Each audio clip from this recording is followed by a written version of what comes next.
Number 6 in our top 100 countdown is Rafael Nadal, who won 10 major titles and captured a career Grand Slam. He redefined the dimensions of the sport with the spins and the angles that he can play with and his sheer athleticism. To me, he's the first tennis player I've ever watched where I could actually picture him, in another sport.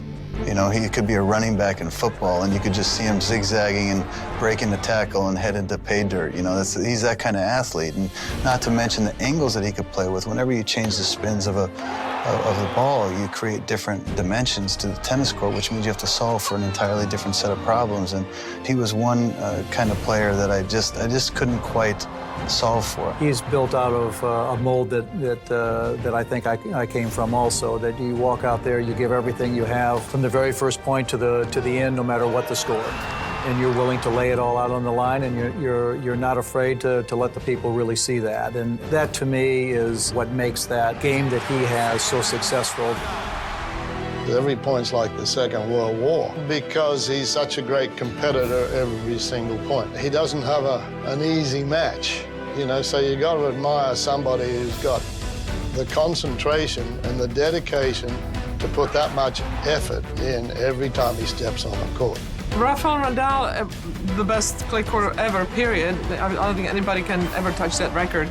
But most of all, he was not happy with that moniker of being the great clay court player. He wanted to be a great tennis player. He's always dangerous on any surface. He's such a great player. He has proven that. He has completed his Grand Slam. He has won practically everything that a tennis player could win. I think Nadal got beaten by Robin Söderling at the French Open in 2009, and he decided I need to go for my first serve more, I need to free points, I need to shorten the rallies, I need to hit deeper, I need to hit flatter, and suddenly he plays better on hard courts. Seems like everything, all the problems start in Roland Garros 2009, but winning in Roland Garros 2010, probably one of the more emotional moments in my career. And I think because of that victory, I was able to win in Wimbledon 3 weeks later and to win in the US Open. That's it. Nadal has carved out a place in tennis history. I think Nadal, because he's won everything. He's won Olympic gold in singles, he's won Davis Cup, he's won all 4 of the slams. He's only a young guy, and he's dominated on clay for many years now.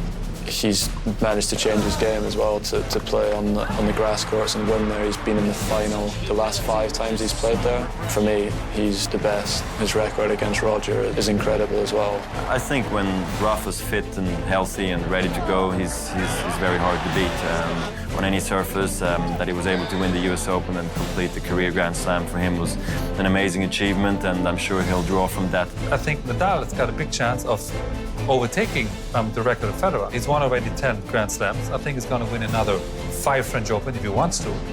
The big question mark is physically. Can he take the physical beating of his style, of the running and the grinding? He keeps this up and can stay healthy and can pick off a couple slams a year.